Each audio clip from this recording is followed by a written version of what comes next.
Hello students, मैं प्रीतम रोहिल और आज मैं आप लोगों के लिए लेके आई हूँ एक मैथ 10th क्लास के मैथ में चैप्टर नंबर 3 का एक बहुत ही इम्पोर्टेंट टॉपिक जो कि है हमारा सब्स्टिट्यूशन मेथड। ये कहाँ यूज होता है?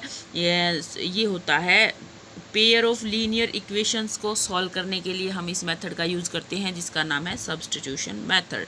तो यहाँ पर गाइज हमें कई सारे क्वेश्चन दिए हुए हैं, तो मैंने इस क्वेश्चन को यूज़ किया है आप लोगों के सामने इस मेथड को करने सॉल्व करके दिखाने के लिए। तो क्योंकि ये एक फ्रैक्शन का क्वेश्चन है जो नॉर्मल बच्चे सॉल्व करने में थोड़ी सी दिक्कत महसूस करते हैं, इसलिए मैंने आज इसी क्वेश्चन को यूज़ करके सब्स्टिट्यूशन मेथड सिखाने का फैसला किया है। तो अब अपना क्वेश्चन शुरू करने से पहले मैं आप लोगों से एक रिक्वेस्ट करना चाहूँगी, please subscribe, like and share, मेरे चैनल को सब्सक्राइब कीजिए और लाइक कीजिए और शेयर कीजिए ताकि मुझे मोटिवेशन मिले, मैं और ज़्यादा अच्छे वीडियोज़ आप लोगों के लिए लेके आती रहूँ ताकि लोकल बच्चों की हेल्प होती रहे, क्योंकि हाई फाई लैंग्वेज लोकल बच्चों को समझ में आने में थोड़ी सी दिक्कत होती है, इसलिए मैंने एक छोटी सी कोशिश की है लोकल बच्चों की हेल्प करने की। तो please motivate me by like and subscribe. तो अभी हम अपना टॉपिक शुरू करने वाले हैं। यहाँ पर हमने क्वेश्चन नोट किया है, तो यहाँ क्वेश्चन मैंने पहले से नोट कर रखा है। तो ये इक्वेशन 1 बनाई, ये इक्वेशन 2 बनाई, ये दोनों चीज़ गिवन है हमें, ठीक है। तो हमने क्वेश्चन सोल्व करने से पहले ज़रूर लिखना है कि हम किस मेथड से लीनियर पेयर ऑफ इक्वेशंस को सॉल्व कर रहे हैं। तो हमने यूज़ किया बाय यूजिंग सब्स्टिट्यूशन मेथड। तो इसके लिए हमने इक्वेशन 1 उठाई है, तो यहाँ हमने इक्वेशन एज इट इज़ लिख दी है 1, और फिर इसको सॉल्व करने के लिए हमने 5y में 3 को उस साइड भेजा है, तो इधर माइनस में था उधर जाके प्लस में हो गया, तो साइड चेंज करते हैं तो निशान चेंज हो जाते हैं। तो इधर 3/2 मल्टीप्लाई में है तो 3/2 उधर जा डिवाइड में हो गया, तो इसलिए हमने इसका यहाँ पे रेसिप्रोकल करके मल्टीप्लाई में कर दिया। अब इससे आगे हम क्या करेंगे, ब्रैकेट सॉल्व करेंगे। तो ब्रैकेट सॉल्व करने के लिए हमें लेना पड़ेगा एलसीएम। तो एलसीएम लिया 3, तो 3 2 जा 6 plus as it is 5y और 2/3। तो अब ये 2/3 से मल्टीप्लाई हो जाएगा, तो कैसे होगा, 2 से ऊपर 3 से नीचे, तो 2 6 जा 3 3 जा 9। तो ये हमें मिल गई x की सब्सटीट्यूट वैल्यू। तो गाइज याद रखना है ये रियल वैल्यू नहीं है, ये हमें मिली है सब्सटीट्यूट वैल्यू। तो इसका यूज़ करके हम y की रियल वैल्यू निकालेंगे। तो हम क्या लिखेंगे, put the value of x in equation 2। Equation 2 क्यों बोला है, क्योंकि इक्वेशन 1 से हमने x की सब्सटीट्यूट वैल्यू निकाली थी। तो जिस इक्वेशन से हम वैल्यू सब्सटीट्यूट वैल्यू निकालते हैं तो उससे दूसरी इक्वेशन में हम यूज़ करते हैं। अगर हमने 2 से निकाली होती तो हम 1 में पुट करते, अब हमने 1 से निकाली है तो हम 2 में पुट कर रहे हैं। तो हम लिखेंगे पुट द वैल्यू, अभी हम लिखेंगे put the value of x in equation 2। तो सबसे पहले हम ऊपर से इक्वेशन 2 उतारेंगे, तो ये है हमारी x/3 plus y/2 is equal to 13/6। यहाँ पर अब हम x की वैल्यू इसमें पुट करेंगे, तो x की वैल्यू आई है हमारी -12 प्लस 10/9, और ये 3y में था तो इसलिए 9 के साथ मल्टीप्लाई में हो गया, तो plus y/2 is equal to 13/6। तो यहाँ से हमें मिला है -12 plus 10y plus 27 plus y/2 is equal to 13/6।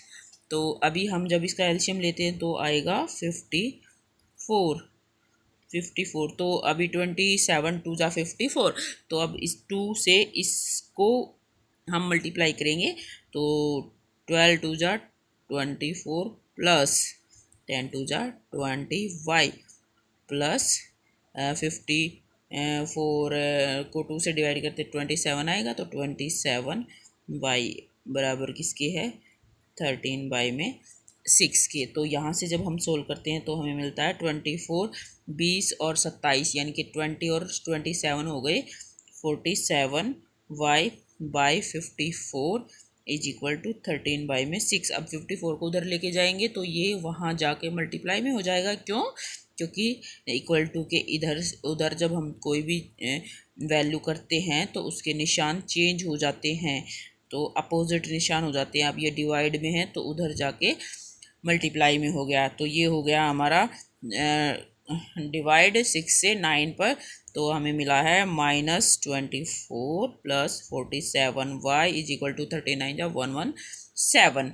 तो इसको जब अभी नीचे स्पेस ख़त्म हो चुका है तो हम ऊपर चलते हैं, यहाँ एक लाइन ड्रॉ कर लेते हैं क्योंकि हमारे पास काफ़ी स्पेस है, हम यहाँ क्वेश्चन सॉल्व कर सकते हैं। नेक्स्ट पेज पर जाने के लिए हमें अभी कोई ज़रूरत नहीं है। तो हमें यहाँ मिला था 24, तो उसको हम एज इट इज़ ऊपर नोट कर लेंगे, -24 plus 47 y is equal to 117। तो इसको हमने यहाँ पर नोट कर लिया है। तो अभी 24 को इधर माइनस में है तो उधर जाके कमेंट में बताएंगे मुझे जल्दी से क्या आएगा। तो 117 प्लस 24, तो यहाँ मिला हमें y इज इक्वल टू 141। तो y इज इक्वल टू 141 यानी कि 141 बाई में 47। तो यहाँ जब हम टेबल करते हैं तो ये जाता है 3 पर। तो हमें यहाँ पर y की रियल वैल्यू मिली है गाइस। क्या कौन सी वैल्यू? Real value. यहाँ पर हमें x की सब्स्टिट्यूट वैल्यू मिली थी और यहाँ पर हमें y की मिली है रियल वैल्यू। तो अभी हम क्या लिखेंगे?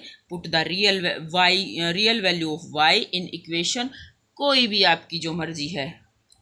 तो हमने लिखा है put the real value of y in equation 1, लेकिन आप यहाँ पर 2 या 1 कौन सी भी इक्वेशन उठा सकते हैं क्योंकि ये हमारी रियल वैल्यू आई है। तो अब हम इसको जहाँ पुट करेंगे वहीं से हमें ये आंसर सही देगी। तो हमने 1 इक्वेशन उठाई है तो ये 1 इक्वेशन लिखेंगे 3x बाई में 2 -5y बाई में 3 इज इक्वल टू -2। तो यहाँ पर हम y की रियल वैल्यू पुट करेंगे दोस्तों। तो यहाँ है 3x बाई में 2 -5 मल्टीप्लाई में y की वैल्यू आई है 3, तो 3 बाई में 3 इज इक्वल टू -2। देखो यहाँ ध्यान से देखते हो हमें पता चलता है कि 3 से 3 कैंसिल हो रहा है। तो अभी हमें मिला है 3x बाई में 2 -5 इज इक्वल टू -2। तो अभी हमें क्या मिल रहा है, यहाँ एल्शियम लेके सोल्व करना होगा क्योंकि नहीं वैसे भी कर सकते हैं अगर चाहते तो 5 को इधर ले आइए। तो यहाँ पर 3x बाई में 2 इज इक्वल टू 5 माइनस में, तो उधर जाके प्लस में हो जाएगा, कितना होगा 5। तो अभी हमें मिल रहा है 3x बाई में 2 इज इक्वल टू +3। तो अब ये 2 उधर जाके मल्टीप्लाई हो रहा है, क्यों? या फिर हम पूरी फ्रैक्शन को भी लेके जा सकते हैं उधर रेसिप्रोकल में। तो अब जैसा आप करना चाहें वैसा ही कर सकते हैं। मैं यहाँ पर पूरी फ्रैक्शन को लेके जा रही हूँ, आप एक एक करके वर्ड्स को भी ले जा सकते हैं, एक एक नंबर्स को भी लेके जा सकते हैं। तो यहाँ पर 3 से 3 कैंसिल हो गया है। तो x की रियल वैल्यू हमें मिली है 2। तो हमारा जब भी हम कोई क्वेश्चन सोल्व करते हैं जो हमारा आंसर निकल के आता है तो हम उसको थोड़ा सा अलग मार्किंग दे देते हैं ताकि चेक करने वाले टीचर को अलग से ही पहचान पड़ जाए कि हमारा आंसर यहाँ है। जैसे कि हमने y की वैल्यू यहाँ निकाली थी तो हम इसको भी थोड़ा सा हाईलाइट कर देंगे अपने पेन की मार्किंग से, या फिर हम दोबारा से यहाँ पर ऐसे भी लिख सकते हैं y इज इक्वल टू 3। हम इन दोनों को एक साथ हाईलाइट कर सकते हैं। तो प्लीज़ अगर किसी भी बच्चे को मेरा क्वेश्चन करवाया हुआ समझ नहीं आया हो तो प्लीज़ कमेंट भी, मैं आप लोगों के लिए और अच्छी कोशिश करूँगी कि आपको क्वेश्चन और ज़्यादा अच्छे से समझ आए। प्लीज़ शेयर कीजिएगा मेरी वीडियो को ताकि नीडी स्टूडेंट्स को ये वीडियो मिल सके। Thank you.